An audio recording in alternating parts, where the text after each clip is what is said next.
శ్రీమాత్రే నమః. సౌందర్యలహరి నుండి శ్లోకాలు అర్థాలు చూద్దాము.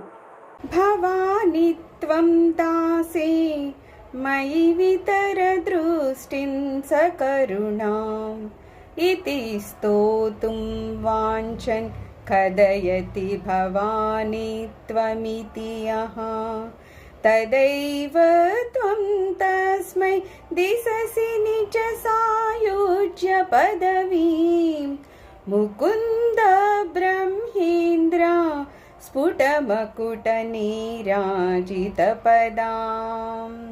ఎవరైతే అమ్మవారి పాదపద్మాలని గనక పూజిస్తారో వాళ్ళకి ఆ అమ్మవారి పాదపద్మాలతో సాయుధ్యం దొరుకుతుందంట. మనం ఇంతకుముందు చెప్పుకున్నాం కదా, మోక్షాలు 4 రకాలు ఉంటాయన్నమాట. అందులో ఏం చెప్తారు, సాయుధ్యం అనేసరికి ఏమవుతుందంటే వాళ్ళలోనే లీనమైపోవడం, అమ్మవారిలో లీనమైపోవడాన్ని మనం సాయుధ్యం అంటారు.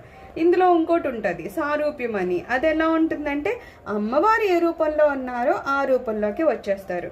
ఇంకోటి ఏంటి సామీప్యము, అక్కడ ఏదో ముందు వయసులో తెలిసిన విఐపీలు కూర్చుంటారంటాం కదా, అలా ఉంటుందన్నమాట. ఆ ముందు వయసులోనే వాళ్ళు కూర్చోవచ్చు, అంటే అమ్మని చాలా దగ్గర నుంచి చూడొచ్చు. ఇంకోటి ఏంటి సాలోక్యము, అదే లోకల్లో ఉంటే ఎప్పుడైనా వెళ్ళి రావచ్చు.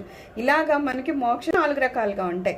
ఇంకా సాయుధ్యం దగ్గరికి వచ్చేసరికి ఏమంటున్నారు, అమ్మలో కలిసిపోవడమేనంట. ఎవరైతే అలాగ నిజంగా అమ్మవారిని పూజించి అమ్మవారి అనుగ్రహం పొందుతారో వాళ్ళ పాద పద్మాలకి ఎవరు నీరాజనాలు ఇస్తున్నారు అంటున్నారు, ఇంద్రుడు, బ్రహ్మ, విష్ణువు, మొత్తం అందరు దేవతలు కూడా ఎలా అయితే అమ్మవారు ఆ ఆర్తులు పొందుతారో అలాగా సాయుధ్యాన్ని పొందారో వాళ్ళు ఆ దేవతల యొక్క రత్న కిరీటాలతో నీరాజనాన్ని పొందుతారంట.